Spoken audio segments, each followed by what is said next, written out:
Olá, você vai ver nesta edição do Câmara Rio Notícias. Vereadores discutem projeto da incorporação da Conlurb, mas votação é novamente adiada.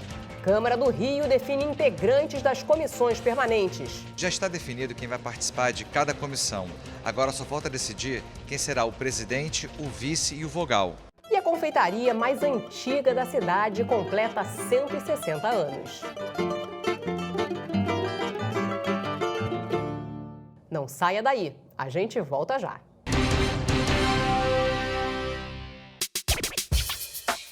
Uma conversa sobre os principais assuntos da cidade. Fique por dentro das opiniões de especialistas e pesquisadores.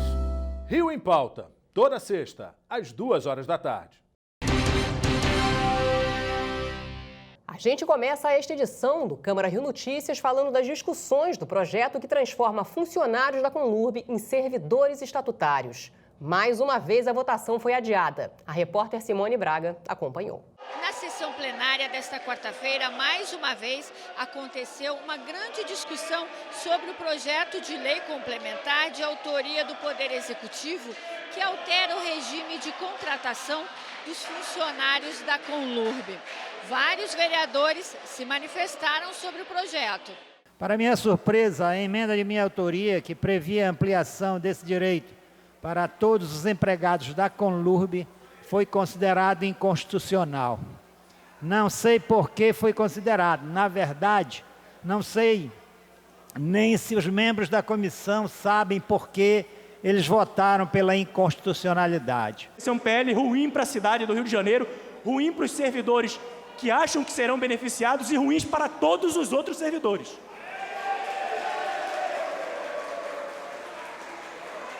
É preciso que quem esteja votando esse PL no dia de hoje, carimbar um voto sim nesse painel, saiba que está prejudicando centenas de milhares de pessoas.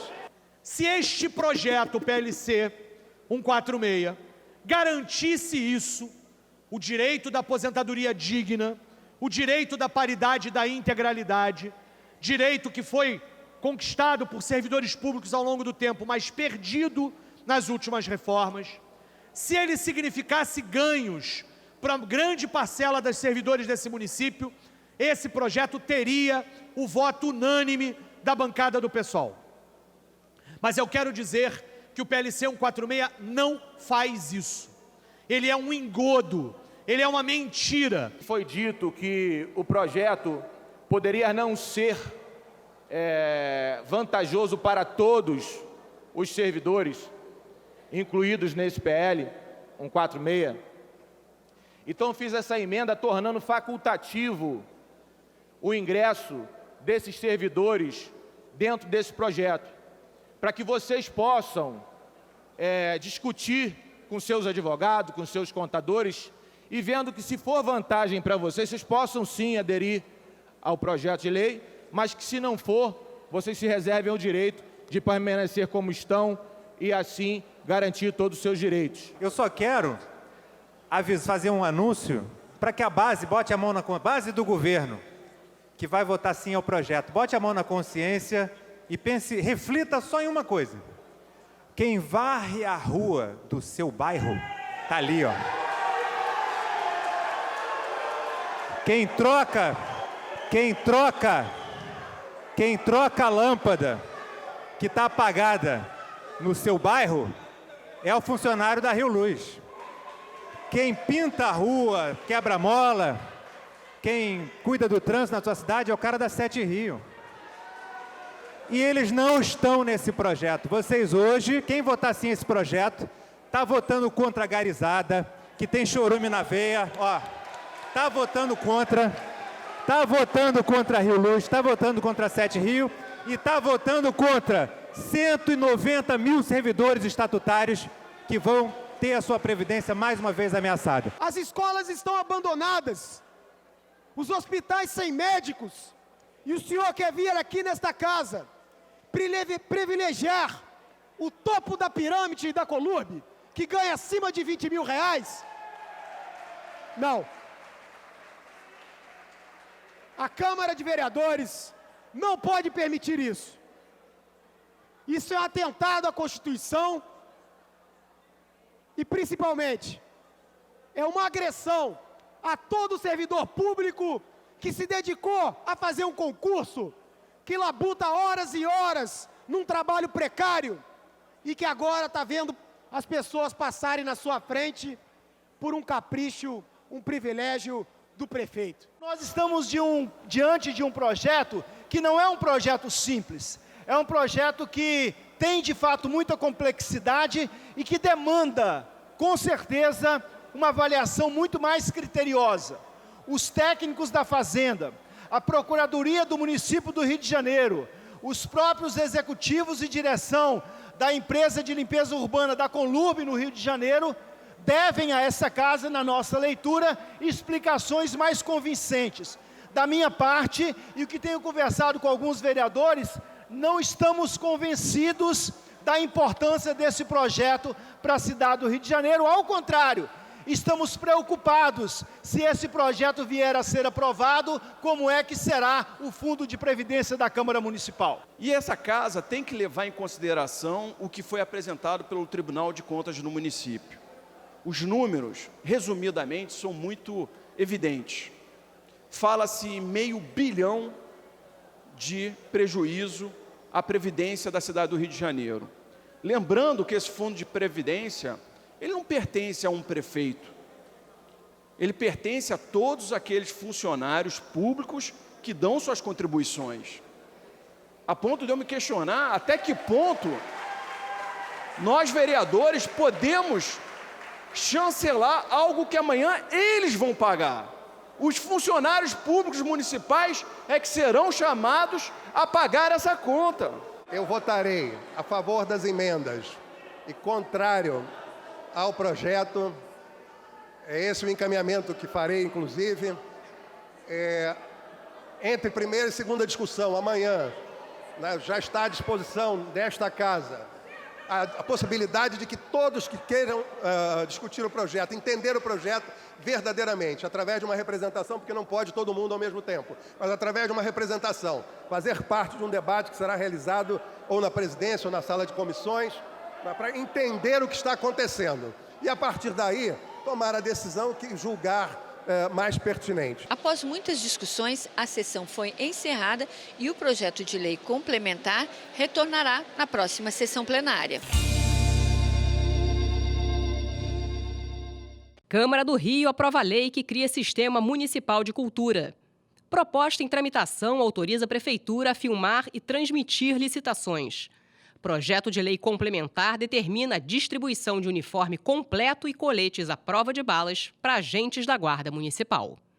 E a Câmara do Rio definiu nesta quarta-feira os integrantes das 26 comissões permanentes para este ano.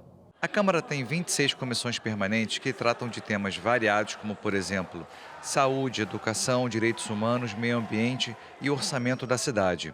Elas realizam estudos e investigações visando a melhoria do município. As escolhas dos membros das comissões são feitas, na maioria das vezes, com acordos entre os parlamentares. O pessoal que possui a segunda maior bancada da casa, por pouco não participou dessa tratativa. A gente acha que a interferência do Executivo na escolha das comissões é algo muito ruim. Isso estava acontecendo. O Poder Executivo tentou manipular e comprar e pressionar os vereadores para conseguir maiorias em comissões estratégicas, e isso a gente acha que é muito ruim. É preciso que o Legislativo tenha autonomia para decidir, a partir do trabalho de cada vereador, o local de cada um deles em cada comissão. E isso não estava sendo respeitado. Por isso nós adiamos a assinatura do acordo, numa tentativa inclusive de juntar a oposição ao governo Crivella aqui dentro, para que a gente pudesse estar então em todas as comissões e com isso, na verdade, impedir e garantir a autonomia da oposição aqui dentro da Câmara de Vereadores. Infelizmente isso não foi possível, né? A gente precisava chegar a um número de 13 vereadores para que isso se concretizasse, não chegamos, e aí nós assinamos o acordo que mantém, pelo menos, do ponto de vista da bancada do PSOL, as nossas localizações em cada uma das comissões. Já está definido quem vai participar de cada comissão. Agora só falta decidir quem será o presidente, o vice e o vogal. A Comissão de Saúde continua com os vereadores Dr. João Ricardo, Paulo Pinheiro e Dr. Jorge Manaia. Saúde é sempre um desafio, né? Nós temos sempre recursos limitados e necessidades que são infinitas. Nós precisamos agora tomar bastante atenção com o surto de coronavírus que está ocorrendo. Temos campanhas de vacinação que têm que ser feitas, vacinação contra sarampo, grande parte da população não está imunizada. Nós temos que tratar, por exemplo, do problema da tuberculose. Então temos muito trabalho para fazer, muita fiscalização para fazer. Temos que observar também como é que vai ser agora as unidades que vão ser assumidas pela Rio Saúde. Ou seja, trabalho não vai faltar, sempre visando o quê? O bem-estar da nossa população em primeiro lugar. A Comissão de Orçamento também não teve alterações. Continuam Rosa Fernandes, professor Célio Luparelli e Rafael Aloysio Freitas. É mais um ano que a gente vai ter que conseguir esmiuçar bem e trabalhar bem esse orçamento, acompanhar, fiscalizar, em virtude do que temos visto dos problemas da cidade, ajudar a Prefeitura e sugerir quais devem ser as prioridades pelo que tem acontecido no dia a dia da população e terminar a legislatura ficando os 4 anos participando dessa comissão, que é tão importante para a cidade, tão importante para que as pessoas entendam a forma que a Prefeitura tem de fazer para cumprir o orçamento da cidade. Então, assim, fico feliz dos resultados que a gente tem conseguido, do que a gente tem apontado, do que tem sugerido e da forma como a gente tem trabalhado forte para tentar ajudar a população do Rio de Janeiro. A lista completa com os integrantes de todas as comissões permanentes será publicada nesta quinta-feira no Diário Oficial. O Ministério da Saúde confirmou o 3º caso de coronavírus no país. O paciente também é de São Paulo e estado das outras 2 vítimas. Um 4º caso está sendo investigado e pode ser confirmado nas próximas horas.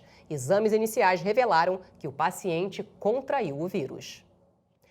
E você vai ver no próximo bloco. 160 anos de história. Confeitaria mais antiga da cidade faz aniversário. Um simples gesto vem do coração. Esse é um trabalho de várias mãos. Ser solidário é multiplicação. Ser voluntário é dedicação. Se não souber por onde começar a fazer, essa canção quer te ajudar a entender. Fazer o bem é pra você também. Não é preciso muita coisa, vem. A recompensa não dá pra escrever, mas acredite, vai mudar você. Fazer o bem é pra você também. Não é preciso muita coisa, vem. Pátria Voluntária. Somos solidários, somos voluntários. Comece hoje a transformar vidas. Acesse gov.br/Pátria Voluntária. Você também pode fazer e espalhar o bem. Governo Federal. Fazer o bem. Você sabe quanto vale uma moeda brasileira? Mais do que o valor monetário, o dinheiro carrega um pouco da história e da cultura do país. Estudiosos chegam a afirmar que manusear uma moeda é o mesmo que folhear um livro de história. Confira a reportagem de Mariana Rosadas.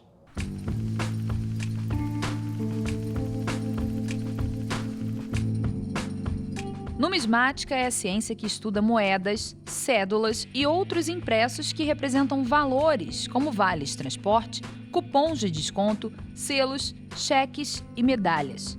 Além dos famosos ouro, prata, bronze, níquel, porcelana e até couro já representaram o capital.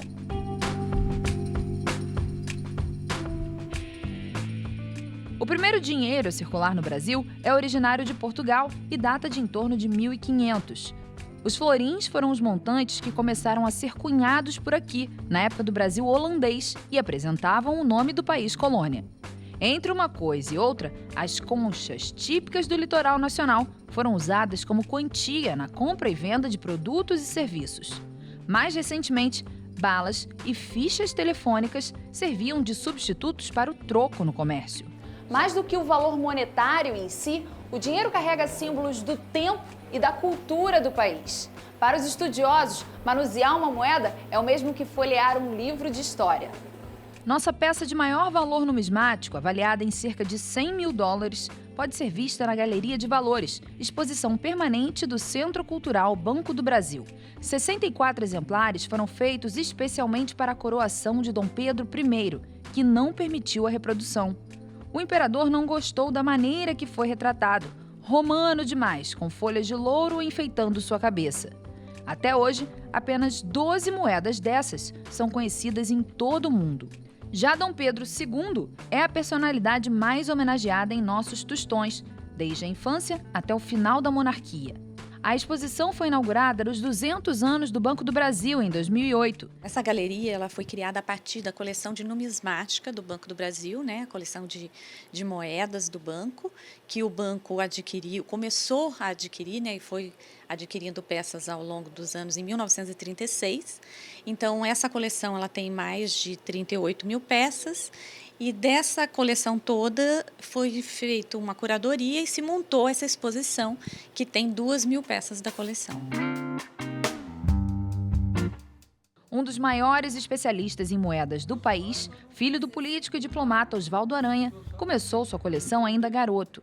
O consultor técnico da Associação Brasileira de Numismática é o autor do catálogo descritivo das moedas de R$320. Eu tinha 8 para 9 anos. Meu pai e minha mãe foram para Nova York porque meu pai presidiu a Assembleia das Nações Unidas, a primeira Assembleia. Por isso é que o Brasil é o primeiro a falar nas Assembleias. E aí eu conheci as moedas americanas que ainda eram de prata. Descobri que era um hobby interessante, divertido, permite pesquisa histórica, geográfica e não se perde muito dinheiro.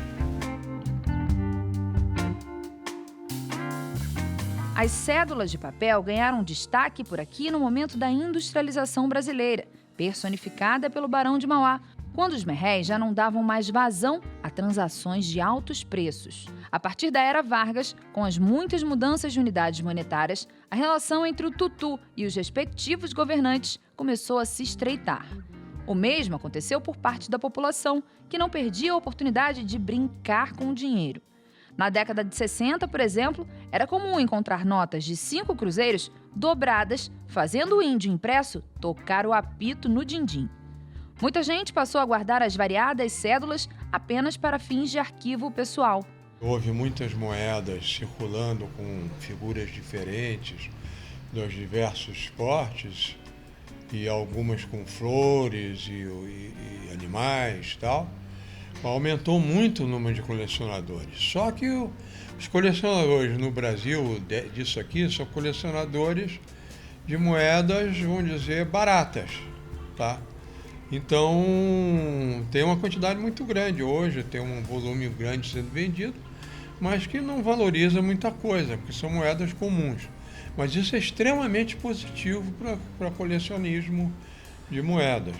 Ao percorrer este caminho, é possível encontrar frases famosas e inspiradoras, conhecer as partes que compõem o numerário, formatos e materiais com que já foi confeccionado, fatos marcantes e, quem sabe até, sonhar com tudo aquilo que o dinheiro não compra.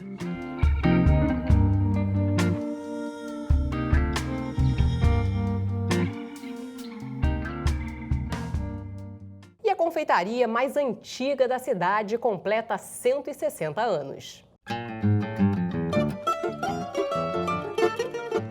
O Rio de Janeiro era muito diferente quando nasceu a mais antiga confeitaria do Rio, na esquina das ruas 7 de Setembro e Uruguaiana.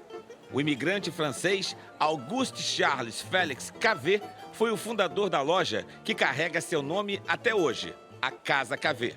Ela é um tipo de café francês com lustres vitrais e vidros franceses, originais da época da fundação. Apesar da ascendência, o cardápio é totalmente português. Nele, destacam-se doces que encantam gerações, como o pastel de Belém, o mil folhas e o strudel de maçã. Seu José, de 77 anos, é freguês antigo. Desde a juventude, bate ponto na confeitaria. Quando a gente passava aqui na Uruguaiana, antigamente, com 7 de setembro, isso aqui era uma família só.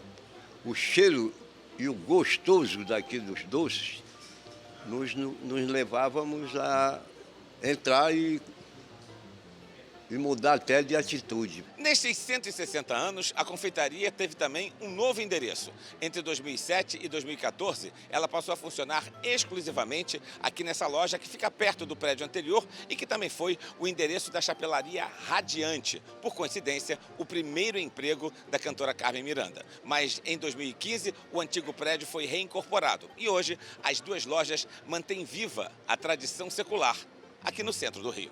Diariamente, aqui são produzidos 1000 doces, que são consumidos por quem come na loja ou leva para casa. Miriam frequenta a confeitaria há 45 anos. Não dispensa o mil folhas, mas tem um outro prato favorito. Eu conheci a Casa KV em 1975, quando eu comecei a trabalhar aqui no centro. Sempre me chamou a atenção a vitrine, né? Então eu experimentei a pizza de sardinha e com guaranazinho caçula e o mil folhas. E esse é o prato há 4 décadas? Sim, é o que eu mais amo. As marcas da história não estão só na decoração. A KV era frequentada também por grandes personalidades imortalizadas por placas que ficam junto às mesas onde essas pessoas sentavam. Entre elas, a pintora Tarsila do Amaral, o escritor e antropólogo Darcy Ribeiro e a compositora e pianista Chiquinha Gonzaga. Seu Valdir conheceu alguns destes ilustres frequentadores. Ele é garçom da KV desde 1978 e lembra das tardes com o poeta Carlos Drummond de Andrade. Carlos Drummond era uma pessoa super humilde. Geralmente ele vinha sempre com a irmã dele, tomava sempre um chocolate com uma torrada Petrópolis, que era torrada americana, que era com queijo parmesão. Muito bacana.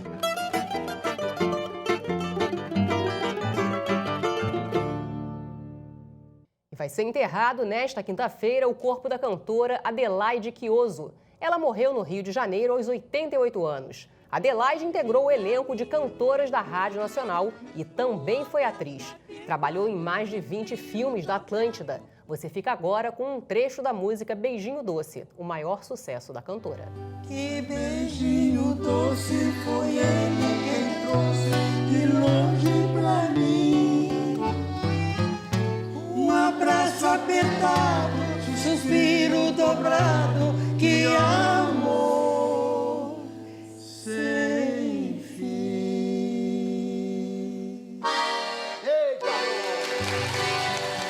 O Câmara Rio Notícias fica por aqui.